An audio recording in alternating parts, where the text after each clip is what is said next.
Hello guys, কেমন আছো? I hope সবাই ভালো আছো। জীবনের প্রথম বানাতে যেতেছি পনির মশালা। গাইস, এখান থেকে পনিরের লাগে আমি কি কি লাগবো সব লয়ে লইছি। পনির, মরিচ, কাঁচা লঙ্কা, তারপর মটরশুঁটি, টমেটো, যা যা লাগবো আর কি সব লয়ে লইতেছি। জানি না কি হইব আজকে। আমি জীবনের প্রথমবার পনির বানাতে যেতেছি। স্বাদ হয় না কি হয় আমি একদমই জানি না, আর কেমনে কেমনে বানায় এটা তো জানি না। পনির বানাতে গিয়ে তো পনির একদম আমি ভর্তা বানায় লাইছিলাম, দেখবা তোমরা। আর এই দেখো আমি পেঁয়াজটা কুচি কুচি করে কাটিয়ে লইছি, তারপর এখানে পনির কাটিয়ে লইছি, তারপর টমেটো কাটিয়ে লইছি, কাঁচা লঙ্কা কাটিয়ে লইছি, এখানে মটরশুঁটিগুলোরও আমি চুলায় সব রেডি করে লইছি। মোটমাট আমি সব রেডি করে তারপর রান্না করতে ভালো পাই আর কি, তার লেগে আমি সব এখানে রেডি করে লইছি। যেহেতু আমি সব রেডি করে লাইছি তার লেগে আমি এখানে কড়াইটা বসাইয়া দিছি, বসায় অল্প লবণ দিয়ে দিছি তেলের মধ্যে। তেলটা আমি ভালো করে গরম হইতে দিব।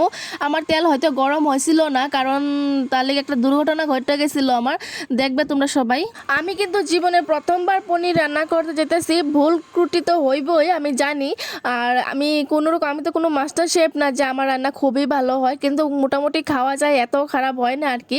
আমার এদিকে তেলটা গরম হয়ে গেছে, তেলটা গরম হওয়ার পর আমি এখানে পনিরগুলো দিয়ে দিছি। তেলটা আই থিঙ্ক আমার মতো গরম হয় নাই, আরও গরম হইতে লাগছিল। আর এই যে দেখো, আমি যখন কড়াইয়ের মধ্যে পনিরগুলো দিছিলাম, পনিরগুলো দেওয়ার পরে এরকম করে উল্টাতে লাগছিলাম, আমি উল্টাতে যাওয়ার সময় এরকম পনিরগুলো লাগে লেগে ধরছিল। কেন জানি না কি কারণে লাগে দিচ্ছিল। আমি জীবনে প্রথম রান্না করতেছি আর কি, তার লিগে আমি বুঝতে পারি না যে পনিরগুলো এমনি করে কেলিগে লাগে ধরছিল। তোমরা যদি কেউ জানো আমাকে একটু কমেন্ট করে জানাইও যে এরকম করে পনির আমার কেন লেগে ধরছিল। নেক্সট টাইম আচ্ছা ঠিক আছে ভালো হবে। তারপর দেখো অল্পগুলো পনিরগুলো পুরো পুরো হয়ে গিয়েছিল, কিন্তু খারাপ হয় না। ঠিক আছে বন্ধুরা, এইবার হয়তো পুড়ে গেছে, কিন্তু নেক্সট টাইম আর পুড়বে না। এইবার হয়তো রান্না করতে করতেই তো সবাই শিখে না, আমি প্রথম রান্না করেছি পুড়ে গিয়েছে, কিছুই না। নেক্সট টাইম যখন আবার করব তখন হয়তো পুড়বে না, তখন আবার আরো ভালো করে করব। অনেক কষ্ট করে কিন্তু আমি পনিরগুলো ভাজা লাইছি। ভাজা লাওয়ার পরে এখান থেকে মশলা বানানোর জন্য আমি কড়াইতে তেল দিয়েছি, তারপর এখানে জিরা ফোড়ন দিয়েছি, হলুদ দিয়েছি, তারপরে অল্প করে লঙ্কা গুঁড়ি দিয়ে দিয়েছি। লঙ্কা গুঁড়ি দিয়ে সুন্দর করে এটাকে সুন্দর করে মিশিয়ে নেব। আমি কিন্তু ইউটিউবে দেখেছিলাম এরকম করে রান্না করে, আমি কিন্তু নিজের থেকে রান্না করিনি।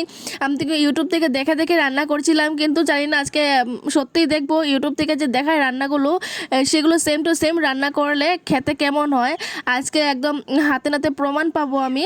এখন দেখো আমার এগুলো জিরা, গোয়ামরিচ, তেল, মরিচ যা যা মশলা আসলে সব ভাজা ভুজা হয়ে গেছে। ভাজা ভুজা হয়ে যাওয়ার পরে ওই যে দেখছিলে যে তোমরা টমেটো দুটো রাখছিলাম, টমেটো দুটো আমি এরকম করে সুন্দর করে গ্রাইন্ডার পেস্ট করে লইছি। পেস্ট করে লওয়ার পর এখানে দেখো ছই করে ছেড়ে দিয়েছি। ছেড়ে দেওয়ার পর এখানে দেখো কি সুন্দর বকবক বকবক বকবক করতেছিল।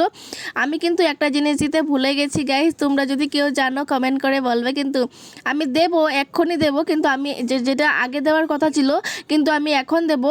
এই দেখো আমি পেঁয়াজটা কিন্তু দেইনি গাইস, পেঁয়াজটা কিন্তু এখন দেবো, যেটা আগে দেওয়ার কথা ছিল।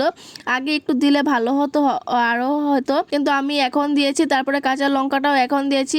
আমার একটুকু মনে নাই গাইস, কিন্তু খেতে ভালো হয়েছিল, খারাপ কিন্তু হয়নি।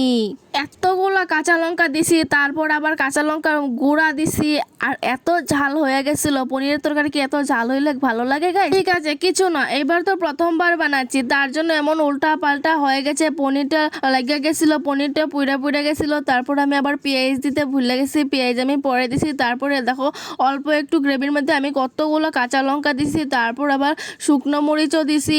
যে ঝাল খাইতে না পারে গাইস, আমার এই যে তরকারি একদমই খাইতে পারবো না। আর যারা খাইতে পারে তাদের হয়তো ভালো লাগবে।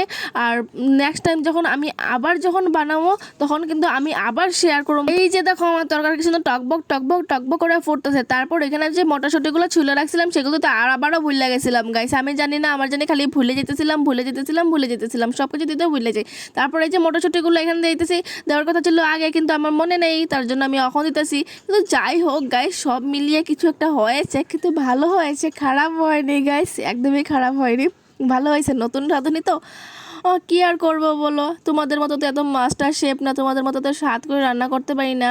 তারপর এইসব একটু বয়েল হওয়ার জন্য ঢাকা দিয়েছিলাম। এইদিকে দেখো আমি পোলাও বানাবো, পোলাও লেগে আমি অল্প চাউল ভিজায় এটারে ঝরাইয়া সুন্দর করে ঝরাইয়া রেখে দিছি। পোলাওটা কিন্তু আমি ভালোই বানাই, পোলাওটা কিন্তু খারাপ বানাই না।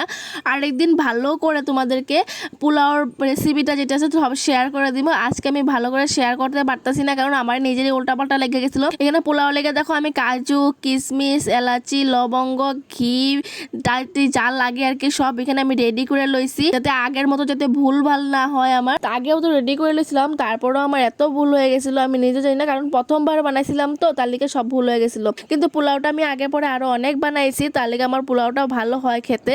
আর এই যে দেখো আমি ভুল ভাল কচর মচর কইরা কইরা সব কিছু রান্না হয়ে গেছে, আমার পনিরও হয়ে গেছে, আমার পোলাও হয়ে গেছে। এখন আমার খাওয়ার পালা গাইস, টেস্ট করে দেখমু যে খাওয়া সত্যি খাওয়ার মতো হয়েছে কি না। গাইস খাইতে কিন্তু বিরাট স্বাদ হয়েছিল, কি আর কমো তোমরা একবার বানায়া খায়া দেখো। আর যদি ভিডিওটা ভালো লাগে থাকে একটি লাইক করে দিও।